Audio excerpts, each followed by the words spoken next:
अपने साथ में हैं अजय धबले जी, प्रदेश प्रवक्ता भारतीय जनता पार्टी। स्वागत है धबले साहब आपका। पहली बात तो अगर आप किसी यात्रा पे निकले हो तो यात्रा उद्देश्यपूर्ण होनी चाहिए, ना कि राजनीतिक उद्देश्य होना चाहिए।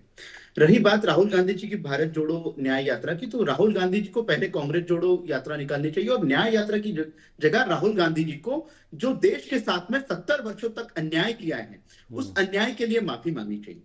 राजीव जी, राहुल गांधी जी यात्रा निकाल रहे हैं, नॉर्थ ईस्ट से, मणिपुर से यात्रा निकाल रहे हैं, लेकिन और यात्रा का उद्देश्य बता रहे हैं आर्थिक, सामाजिक और राजनीतिक।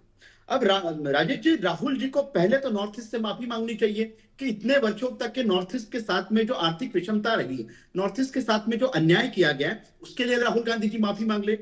देश के इतिहास में पहली बार अगर कोई प्रधानमंत्री 50 बार से अधिक नॉर्थ ईस्ट में गया तो आदरणीय प्रधानमंत्री श्री नरेंद्र मोदी जी है। नॉर्थ ईस्ट का चहुमुखी विकास अगर किसी सरकार के नेतृत्व में हुआ तो प्रधानमंत्री श्री नरेंद्र मोदी जी की सरकार है। रही बात सामाजिक उद्देश्य है जो इस यात्रा का, इनकी सामाजिक में ये जातिगत जनगणना की बात कर रहे हैं, देश को जात पात में लड़ाने की बात वहां से निकल के आ रही है, तब कहां से भारत में न्याय होगा और कहां से सामाजिक न्याय स्थापित होगा।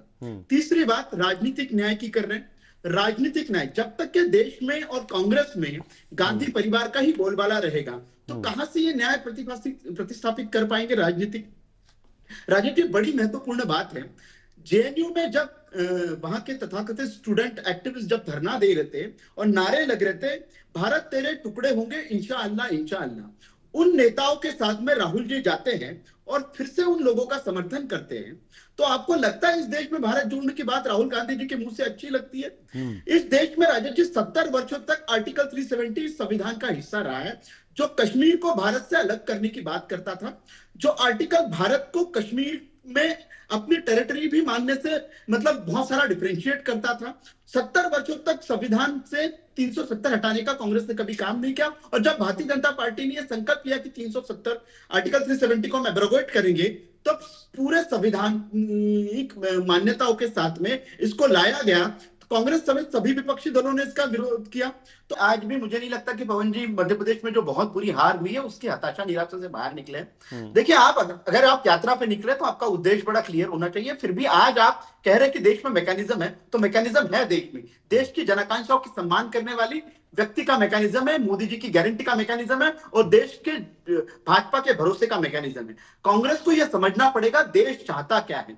देश आपसे ऐसे स्टैंड पे आपका क्लियर, आज देखिए देश में रामलला की प्राण प्रतिष्ठा हो रही है, देश चाहता है कि देश का मुख्य विपक्षी दल उस चीज पर क्या बात रख रहा है। देश ये सुनना चाहता है कि कांग्रेस अगर न्याय यात्रा निकाल रही है तो न्याय किसके साथ में करना चाहती है। 1984 में हजारों सिखों की नृशंस हत्या कर दी गई सिर्फ अपनी एक नेता के महिमा मंडन के लिए। तब देश ने देखा कि न्याय हुआ कि अन्याय हुआ। देश ने यह भी देखा है जब जब 1992 में चुनी हुई सरकारें गिरा दी गई सिर्फ रामलला की राम भक्ति के लिए, तब देश ने देखा है कि चुनी हुई सरकारों के साथ में किस तरह से अन्याय हुआ है। करोड़ों लोगों के मैंडेट के साथ में कांग्रेस ने किस तरह से खिलवाड़ किया। 1975 में इमरजेंसी लगा दी थी, तो देश ने यह भी देखा है कि कांग्रेस का नेतृत्व किस तरह से अराजकता का फैलाने के लिए अन्याय करते रहा है। तो आपको इन सारी चीजों के लिए 70 वर्षों तक के देश के साथ जो अन्याय हुआ है ना, उस अन्याय के लिए माफी यात्रा निकालनी चाहिए। देश को जो तोड़ने का काम किया उसके लिए आपको माफी यात्रा निकालनी चाहिए। आप देश के संविधान में आर्टिकल 370 70 वर्षों तक रहा,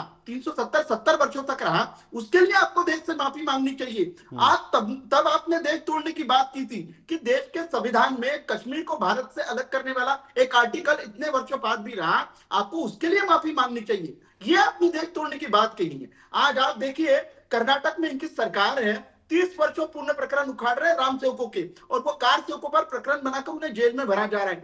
यह देश तोड़ने की बात होती है, यह अन्याय होता है। पवन जी, ये समझना पड़ेगा। और आप जो मैकेनिज्म की बात कर रहे हैं, वास्तव में ये मैकेनिज्म है। आप देश की जनभावनाएं समझ नहीं रहे। आप नेता को रिलॉन्च पे रिलॉन्च उसका रिस्टार्ट करवाते जा रहे हैं, लेकिन उस नेता को बताइए कि देश क्या है। और इतने वर्षों तक भी वो देश को समझने की बात कर रहा है, तो मुझे नहीं लगता है कि कांग्रेस को लीडरशिप को सही में जागना पड़ेगा। और नेता को लॉन्च करने से अच्छा है कि आपकी पार्टी खुद समझे कि अब वास्तव में देश को हकीकत में जानने का समय आ गया।